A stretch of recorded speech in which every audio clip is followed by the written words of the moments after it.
Panoorin nyo ito mga idol, Pinoy na binantaan na pabagsakin ng maaga. Before we fight, I have already a game plan. I will knock out this Filipino early of this fight. He cannot walk with his feet after the fight. Maangas na unahan bagsak sa Pinoy na nagpahirap kay Inoue.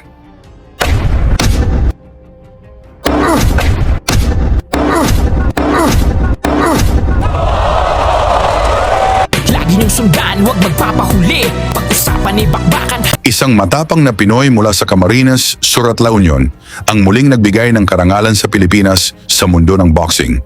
Siya ang boksingerong binansagang hot and spicy, si Michael Dasmariñas. Dala niya ang impresibong kartada na 33 panalo, 3 pagkatalo at 22 knockout.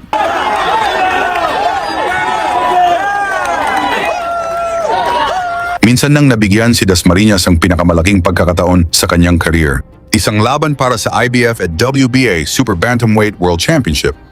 Ngunit ang nakaharap niya ay hindi ordinaryong kampyon. Ito ang tinaguriang monster ng Japan, si Naoya Inoue. Nabiguman si Dasmariñas na makuha ang mga titulo, hindi niya hinayaang dito matapos ang kanyang pangarap. Sa halip na sumuko, ginamit niya ang pagkatalong yon bilang inspirasyon upang magbalik na mas malakas, mas matatag, at mas determinado. Matapos ang laban kay Inoue, nakapagtala si Dasmariñas ang 3 magkakasunod na panalo.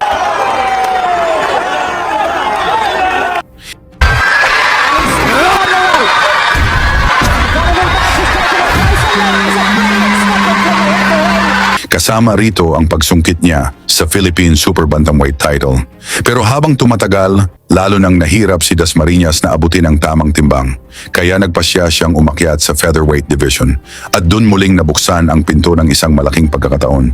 Binigyan si Dasmariñas ang pagkakataong lumaban para sa bakanteng WBC Asian Silver Featherweight title. Dito masusubok kung madadala niya ang bilis at lakas ng kanyang mga kamao sa mas mataas na dibisyon. Pero hindi madaling kalaban ang ilalagay sa kanyang harapan. Nakatapat niya ang champion na si Patrick Lyocoto, isang Universal Boxing Organization Bantamweight champion. Dala ni Lyocoto ang record na 16 na panalo, 2 pagkatalo at 11 knockout.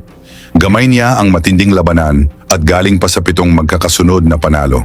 Sa huli niyang 3 laban, lahat ng kanyang nakaharap ay napabagsak niya. Kaya hindi pwedeng maliitin itong Indonesian champion. Pero sa gabing yon, ipinakita ni Michael Dasmariñas na may bagong halimaw sa featherweight division. Tara, mga tol, balikan natin kung paano pinasuko ni Hot and Spicy Michael Dasmariñas ang matibay na Indonesian boxer at inangkin ang WBC Asian Silver title. Bago yan, palike at subscribe na lang kasama ang bell. Malaking tulong yan sa aming mga content creator. Sa pagbungad ng unang round, agad na makikita ang pagkakaiba ng estilo ng dalawang mandirigma. Nasa southpaw stance ang Pinoy na si Dasmariñas, habang orthodox naman ang Indonesian na si Lyocoto.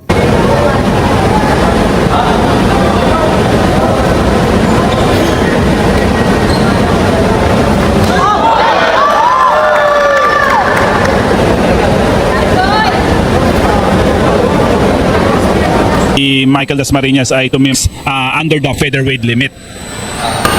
Nice body shot by Michael Dasmariñas. Wag nating kakaligtaan, si Michael Dasmariñas is a former world champion, ha?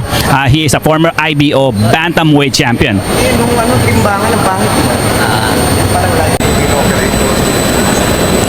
Nakikita natin parang sinusukat-sukat pa ni Michael, no? Pero he is trying to dig to the body right now. Oh, nice. Parang wala lang ng Lyocoto, napaka din.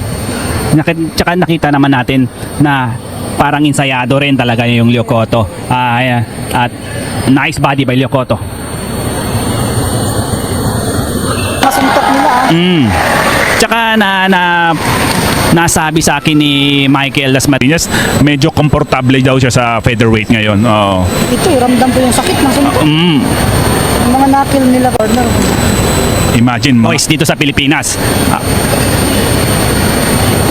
At saka si Lyocoto, nakalaban nito si Vincent Astrolabio. Kung ang sabi sa mananalo sa puntos to sa Indonesia. Ang ganda ng body shot ng pinama ni Michael Dasmariñas. Pero ang tibay talaga. Pumasok din yung lepa hook ng Lyocoto. What a round. understand Maingat na naghanap ng distansya ang dalawang boksingero. Pero habang tumatagal ang laban, unti-unting nakukuha ni Dasmariñas ang tamang tiempo.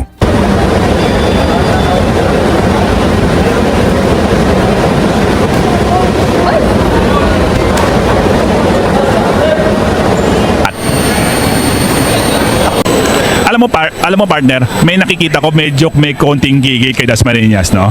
He is in right now in his hometown. Kaya medyo parang may konting Gigil at sabi natin hindi naman mawawala yung pressure. Kalaban yung suntok daw. Pero matibay itong Yokoto, partner. Tsaka meron ding punto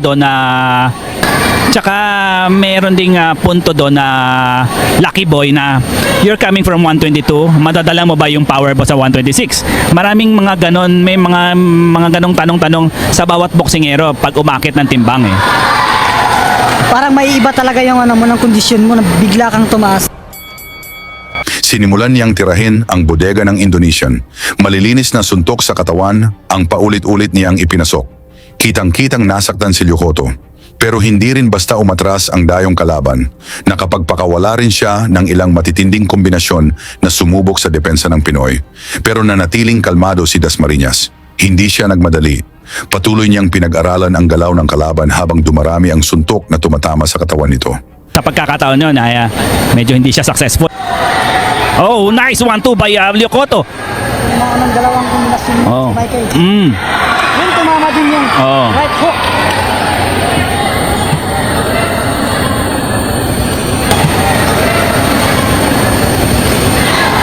Should I say, may power din ni Yokoto. May power talaga yung partner. Makikita mo talaga yung mga suntok. Yung pawis naglalagsikan niya. Nice left by Michael.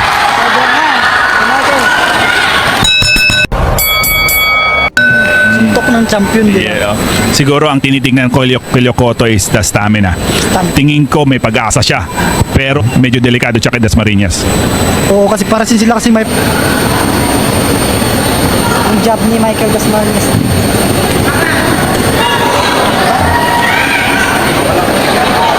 Kung nahinda na. Tsaka medyo nauunahan ni Michael ng body shots eh. Baka ito na siguro yung round na gusto nila tapusin. Oo, baka lang. Oo. Pero matibay. Matibay itong Yokoto.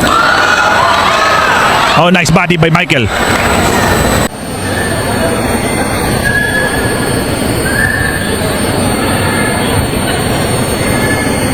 Sinusukat ni Michael Dasmariñas yung Yokoto. Siguro sa obserbasyon ko, kailangan wag siya masyadong magmadali. Yokoto. Siguro sa obserbasyon ko, kailangan wag siya masyadong magmadali, 'di ba? Play Kasi matibay itong Yokoto eh. Tsaka tinamaan din siya kanina ng multiple combination ni Yokoto. So kailangan mag-ingat din siya. Oh, kagaya nun, 1-2 combination by Yokoto.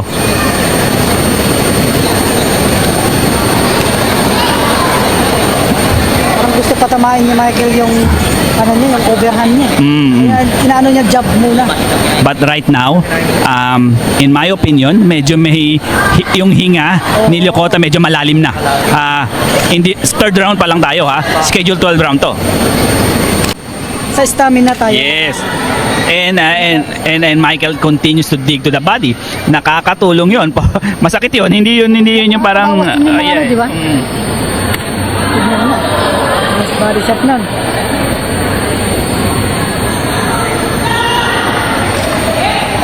Parang nauubusan na Yes, yung Yokoto. partner. Tama yung obserbasyon mo doon. Tama.